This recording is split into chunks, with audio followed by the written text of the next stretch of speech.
Hello there you guys, welcome to one of my videos. So Ole Gunnar Solsjaer is staying at Manchester United for now.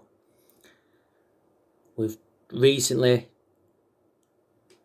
beaten Everton by 3-1 at Goodison Park. Massive win for Manchester United because going into the game, Ole Gunnar Solsjaer was under serious pressure at the football club. And if we hadn't have beaten Everton today, then Solskjaer could have been sacked as Manchester United manager. By the way, Solskjaer is angry with the scheduling of the Everton game, and he said we were set up to fail. But yeah, anyway, it was good to see Bruno Fernandes score 2 goals for Manchester United. He also got an assist in the game.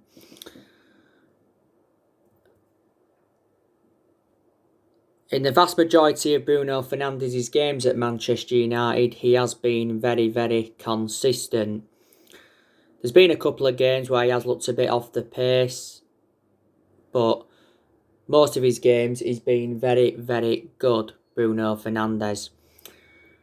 Bruno Fernandes was very poor against Istanbul Başakşehir. He was dispossessed around 34 times. That game against Başakşehir was Bruno Fernandes' worst game in a Manchester United shirt. But Bruno Fernandes has endured around 9 months at the football club. It was also good to see Edinson Cavani come on and score his first goal for Manchester United, and it's his first goal in English football. I think there's a lot of Manchester United fans that are saying Edinson Cavani should start ahead of Anthony Martial.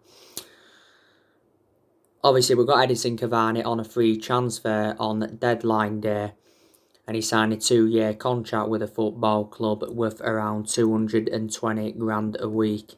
Edinson Cavani currently wears the number 7.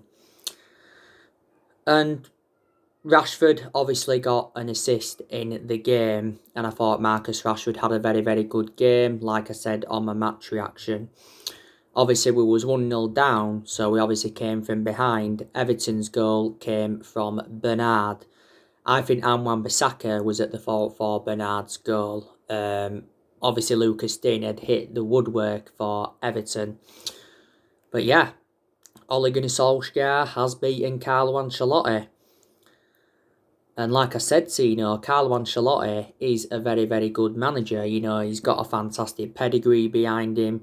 Carlo Ancelotti has won around 15 major honours in his managerial career. He's won like Premier Leagues, Champions Leagues, and he's been in charge of Everton now for almost a year. Everton appointed him in, was it back in December? And when Everton appointed him in, Carlo Ancelotti signed a 4.5-year deal, didn't he? And Everton are now in a bad vein of form. They have lost 3 games in a row. But they did enjoy a pretty decent start to the season, didn't they? Now, obviously, we've got West Brom after the international break. That's a game that Manchester United should be winning. I still think at some point that Ole Gunnar Solskjaer is going to get sacked from the football club. Obviously, there's been a lot of rumours of Mauricio Pochettino coming into the club, because the Manchester Evening News recently said that Manchester United have approached Mauricio Pochettino over becoming the club's new manager. Now, Pochettino was linked with the managerial role at Man United after Jose Mourinho was sacked, but he is the favourite to take over. It was on Monday Night Football, wasn't it? And he said he misses football and he's ready to make a return to management, because Pochettino has been managerless now for like a year, because he was sacked from Tottenham last year. Obviously, Barcelona have been in for Pochettino. It also says that Pochettino's considering taking the PSG job. Real Madrid have been in for him. Man City have inquired about his availability. Also, Newcastle were in for him at one point, and it said the other week Zenit St Petersburg were in talks. I think Pochettino will be Man United's next manager. He's a better manager than Solsjaer because he's well proven in the Premier League. He's dealt with top players and his philosophy is pretty good. My only element of concern about Mauricio Pochettino, he has not won anything in terms of silverware.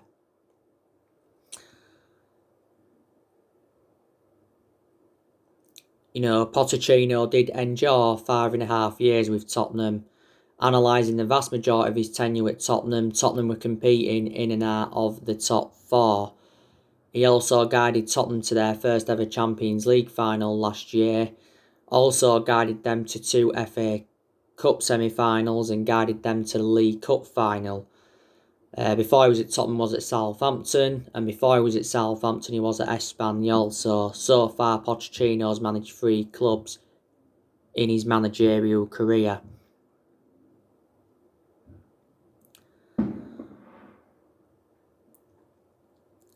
We've obviously been looking at Julian Nagelsmann as well from RB Leipzig. We're obviously seeing him as an alternative to Pochettino. We've also been looking at Massimiliano Allegri. But reflecting on this 3-1 win today against Everton, some of the pressure would have eased off Ole Gunnar Solsjaer. Prior to the Everton game, we had lost our last 2 games. We lost to Istanbul Başakşehir by 2-1. That was our first defeat in the Champions League group stage. And obviously it was Istanbul Başakşehir's first ever win in the Champions League because this is their first time in the Champions League. It was formed in 1990. And obviously we lost last week to Arsenal in the Premier League by 1-0, and it was the first time we lost at Old Trafford to Arsenal in the Premier League for around 14 years. So it's good, that we have responded today. We have not yet won at Old Trafford this season in the Premier League. So we are looking for our first home win, and hopefully it will come against West Brom after the international break. We have had our worst start at Old Trafford for around 50 years. I think we're now sitting 13th in the Premier League. Obviously, we've won 3 games in the league now. So, yeah.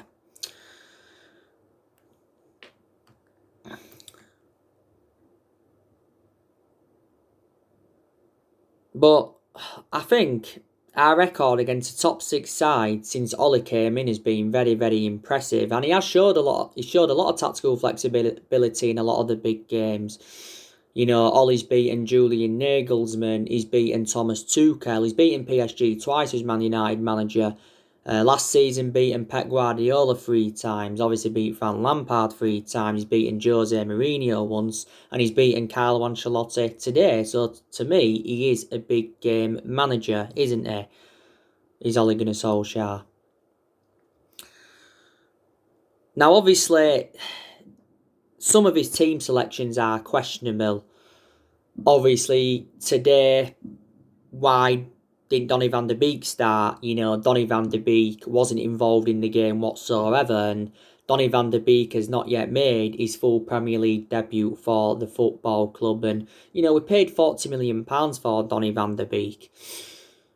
And obviously, Donny van de Beek signed a 5-year contract with the club with an option of a further year, and he currently wears that number 34 shirt. Donny van de Beek obviously started our last 2 games in the Champions League. By the way, Mason Greenwood wasn't involved today. I've just found out because he's been out with an illness. Obviously, Juan Mata played instead of Mason Greenwood, didn't he? I think Ollie made the right decision though today by not starting Paul Pogba. Obviously, Paul Pogba though did come on in the game. Alex Tellez, I don't know why he wasn't involved today, because Alex Tellez has recently been in training, and there was rumours coming out prior to the game saying that he could be making his Premier League debut for the club. Alex Tellez made his debut for Manchester United against PSG. I think Tellez is going to be a very, very good signing for the football club. Got him for around 15 million euros with add-ons included, and Tellez signed a 4-year contract with the club with an option of a further year. Didn't he?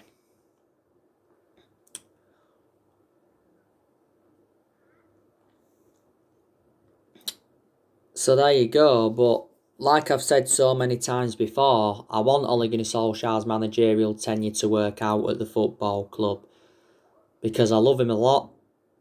You know, he's a club legend. He was a great player for the football club for 11 years. He flourished under Alex Ferguson's guidance and that. He hasn't got that proven pedigree as a manager. You know, Manchester United is the third club in his managerial career, but you can say, reflecting how long he's been at the club, he has gained that managerial experience. Ollie's been Manchester United manager now for almost 2 years. We appointed him in December 2018, and he's been permanent Manchester United manager since March 2019. Now, you can say the club did make a mistake by giving him the job permanently, but the main explanation we're giving the job permanently was reflecting on what he did in that 3-month period when he was the interim manager.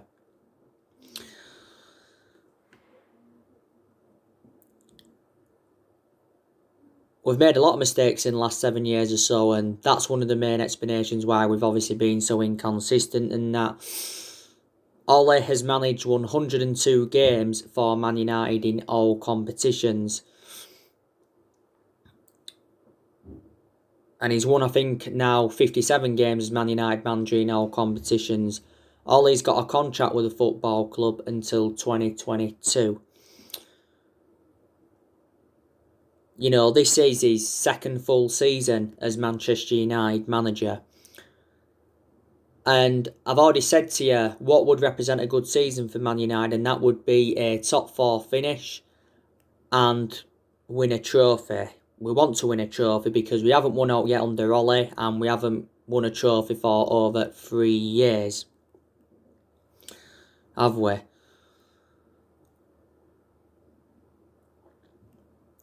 I was hoping that Man United could challenge for the title this season, but to be honest with you, I don't see that happening.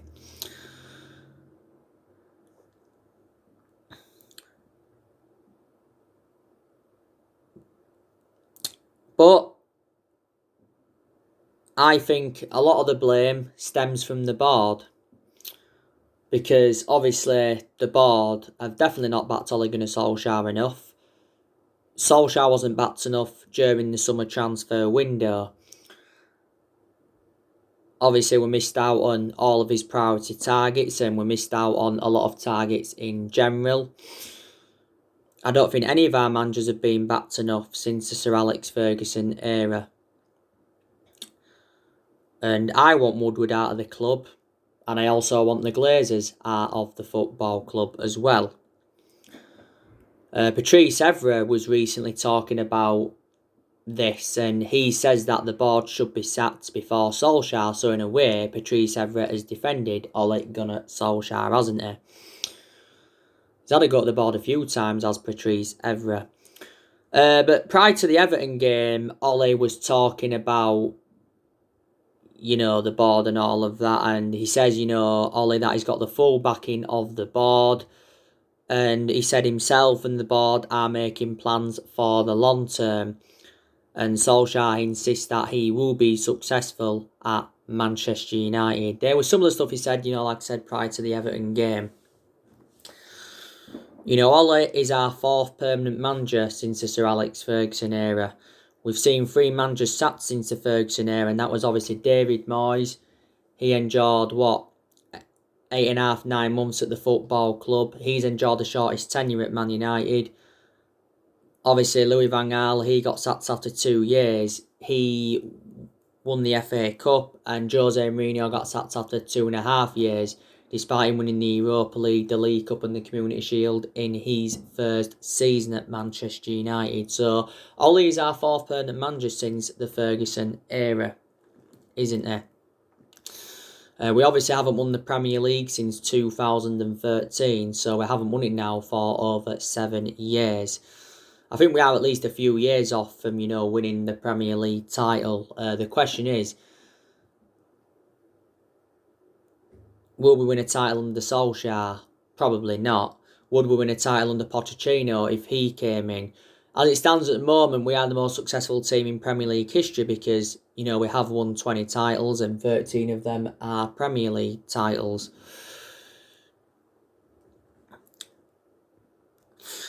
I think it would be very, very beneficial if Manchester United could get a director of footballing. Because I did say, didn't I, that's one of the structural changes that we need at the football club. And if we can get a director of footballing, then maybe Solskjaer will get more backing. Before, there was quite a few for Man United players linked with that director's role. There was talks the other week of Louis Campos also coming in. You know what I mean? But I have taken positives from Ole Gunnar Solskjaer's tenure. Like I said, last season he got us qualification for the Champions League. He also got us third and he guided us to 3 semi-finals. Last season was his first full season at the club. Don't forget the first part of last season, we enjoyed our worst start ever to a Premier League season and Solskjaer was close to getting sacked then. I like the way Solskjaer has promoted the youth. Being good in the big games. He's made some good signings since he came to Manchester United. Ollie's spent over £200 million since he came at the club. In the summer of 2019, brought Daniel James and Wan-Bissaka and Harry Maguire in. In January, brought Bruno Fernandes in and he brought Odi Nagalo in on loan. And in the summer transfer window of this year, brought Donny van der Beek in, Edison Cavani, Alex Telles, Facundo Pellistri. Solskjaer recently confirmed his plans for Facundo Pellistri. He said he needs to spend more time in the reserves before he makes his Manchester United debut. And obviously we brought Amad Traore in. Amad Traore will be joining the football club in January, won't he? Obviously we've seen a lot of players leave as well since Solskjaer got recommended into the club. So they are some of the positives you can take. I think next year we'll be looking to offload more players because there is still deadwood in the squad. Next year I think we'll be looking to offload Jesse Lingard, Marcus Rojo, Phil Jones, Sergio Romero. Daniel James could be loaned down next year because I don't think he's that good now and doesn't get in the team a lot. Could Brandon Williams be loaned out next year? As you can say now, he is our third choice left back. Could Matic be sold next year? He doesn't really get in the team now. Could Juan Mata be sold next year? I'm expecting Paul Pogba to leave the football club as well next year. And we'll be looking to make a few more signings next year because I still believe that Manchester United need a centre-half and I think we also need a right winger. You know what I mean?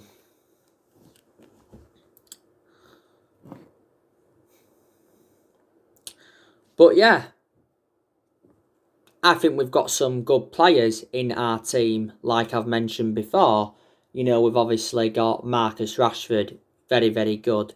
He was good today against Everton, like I've said. Had some good chances, got an assist. Prior to the Everton game, he wasn't good in his last couple of games, though, was he?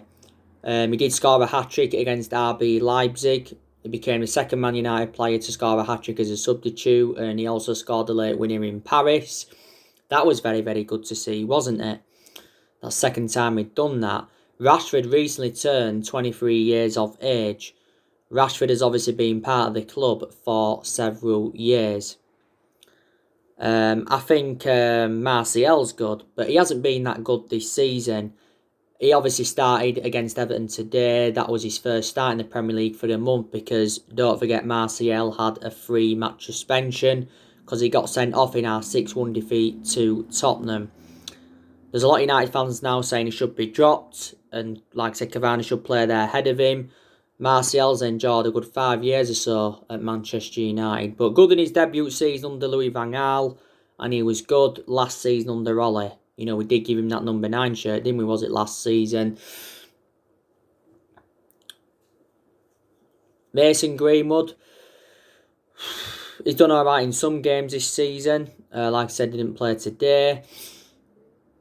We had a few issues with him at the start of the season, Mason Greenwood, because he was withdrawn from the England squad quite a few times. Mason Greenwood is our number 11 because we gave him the number 11 shirt at the start of the season.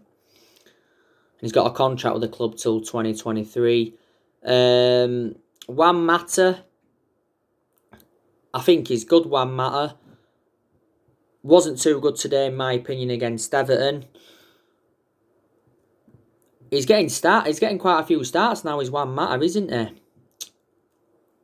But my element of concern, he's now aging up and he's obviously lost that yard of pace. But I think Juan Mata did very, very well in both of our cup games against Luton and Brighton.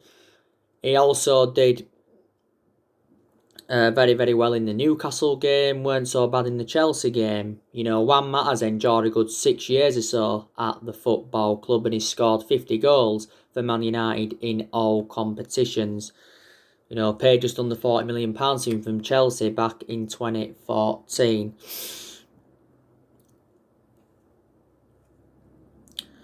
Now, Bruno Fernandes, I think he's also very, very good. Impressed me today, like I said earlier on my match reaction. He was very, very poor against Solsjaer. There's only been a couple of games where he's been poor, like I've already mentioned, Bruno Fernandes. Donny van der Beek, I think he's a very, very good player, but he's just not getting enough chances at Manchester United, is he? So Ollie was talking about Donny van der Beek prior to the Leipzig game, wasn't he?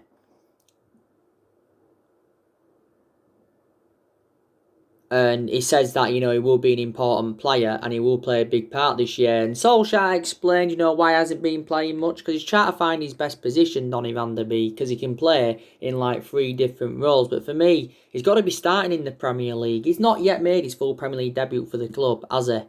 Donny van der Beek. And we're like, what is it, 6, 7 games into the season now in the league.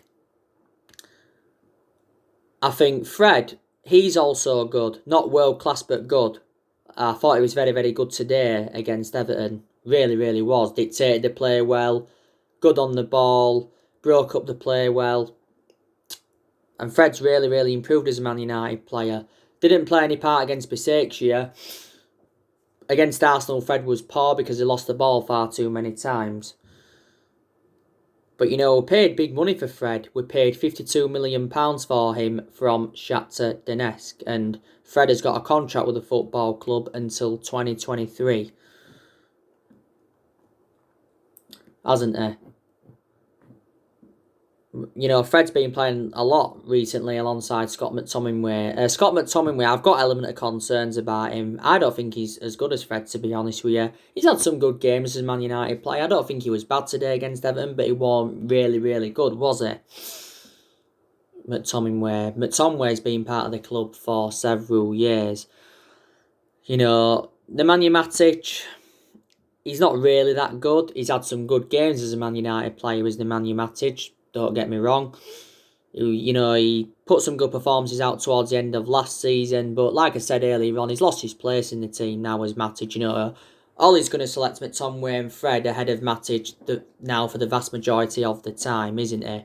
You know, we paid £40 million for Matic from Chelsea back in 2017. So we paid big for him as well. Didn't we? Luke Shaw, he's good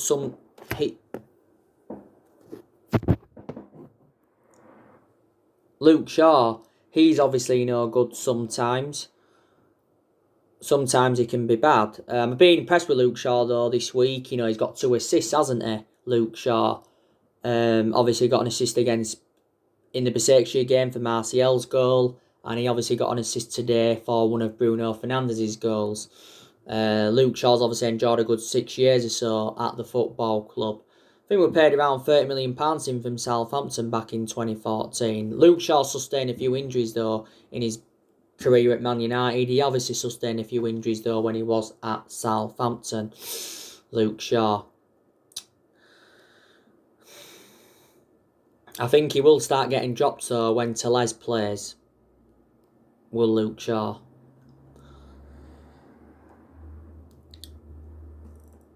I think Bay's good, but he's too injury prone, is Eric Bay. That's the problem. You know, he's out with a muscle injury for a few weeks. You know, I think there's also players at Man United that are poor as well.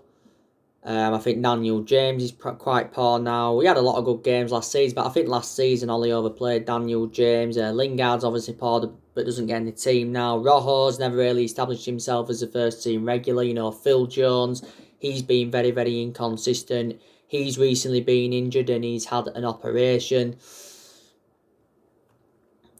You know, and Wan-Bissaka, he's been poor recently, and he's got to rejuvenate himself as Wan-Bissaka. He's had some good games this season, like, you know, he scored in the Newcastle game. That was his first goal for Man United, and that game against Newcastle was his 50th appearance for the football club. But he's lacking that attacking intent. You know, we need to see more and more attacking intent from him. But I think his defensive contributions always been very, very good, and Wan-Bissaka's. Vitz Lindelof, I don't think he's that good, really. He wasn't so bad today against Everton, but he's nowhere near on Harry Maguire's level, is he? Let's be honest. Axel Tuanzebe, I can't even say if he's good or bad at the moment, because I haven't really got a perception on Axel Tuanzebe. He did obviously come on in the game today against Everton. Obviously, he played against Besiktas, poor, but he was very, very good against PSG. And that game against PSG was his first start for Man United in 10 months, wasn't it?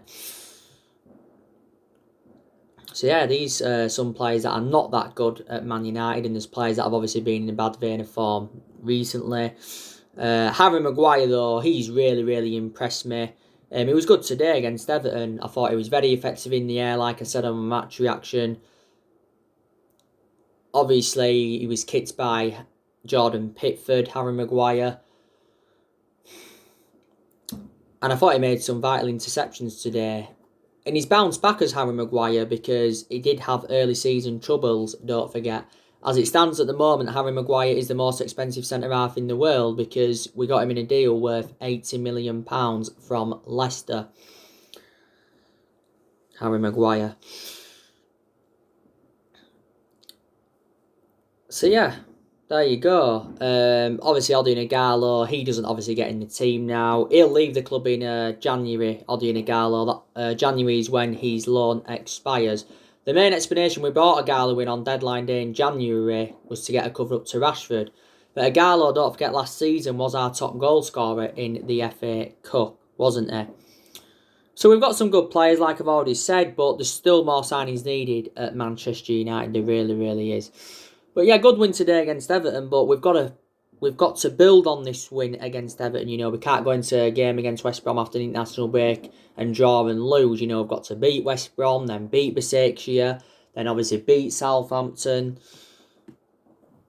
You know, I think we've got some tough games in December as well. I think we've actually got Manchester City in December. You know what I mean? But hopefully next year we can bring the players that we want in. Because in the summer transfer window, Ollie did bring some good players in, but he didn't get all the players that he wanted in, did he? And we recruited over 30-odd players since the Sir Alex Ferguson era, and the vast majority of them players haven't been the right calibre players for Man United. Don't get me wrong, I think there's players that we've got rid of who we shouldn't have got rid of. I think Herrera, we shouldn't have got rid of him, and we shouldn't have obviously, you know, got rid of Romelu Lukaku, should we? You know what I mean? But we've spent nearly £1 billion on players in the last 7 years or so, haven't we?